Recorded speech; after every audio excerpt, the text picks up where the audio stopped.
So that's all still to come, but it is time now to turn our attention to the third of our Daily Mirror Pride of Britain Award finalists. Yeah, tonight we meet Dulcie Scott from Gloucestershire, who did something remarkable with her time during lockdown. Ellie Barker went to meet her.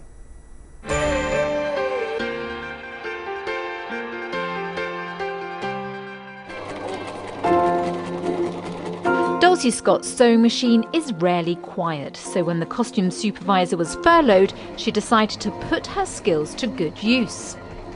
It came about because we were a team of costume crew who were working on his dark materials. So then when it became apparent that there was a shortage of scrubs and that we could make a difference and help, through the WhatsApp group we decided that we'd start making scrubs.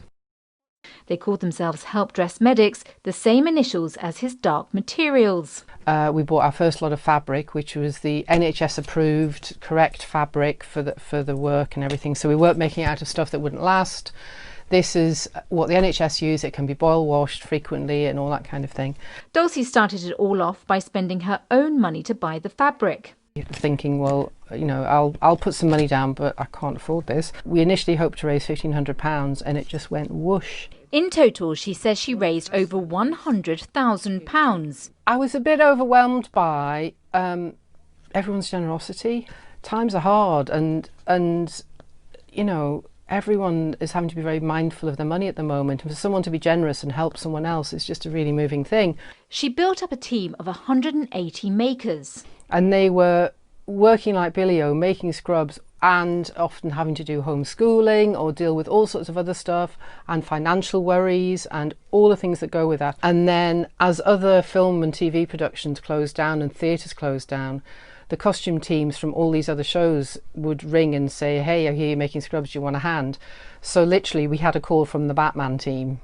And it wasn't just Batman. The next turning point was that myself and a couple of the other people from his dark materials had also worked on Downton Abbey. The folk that we knew who were from Downton helped us along, and Hugh Bonneville alone made the most extraordinary difference to our campaign. They made over 8,500 scrubs, dressing medics all across the country.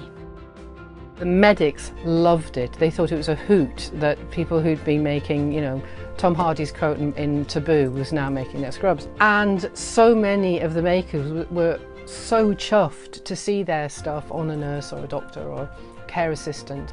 But the pride they got in thinking, yes, I'm making a real difference. Then after the scrubs came the face masks, 14,500 of them. A lot have gone to Wellchild.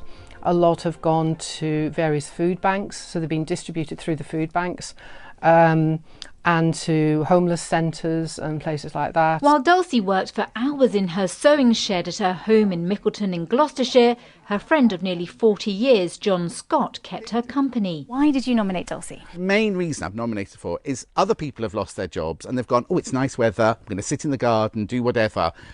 She has worked tirelessly for the whole time to get these scrubs up.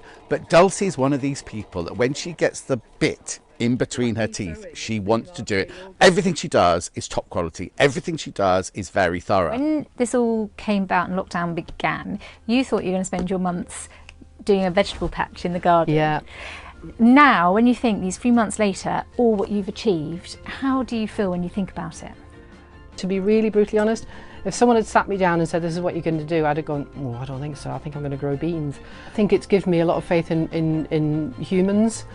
It's extraordinary. It has been amazing. It's been emotional. Dulcie is planning to go back to work soon, but she hopes they will carry on sewing for as long as funding continues. She may be returning to help dress some of our most well-known celebrities, but her friends believe she's the biggest star of all. Ellie Barker, ITV News.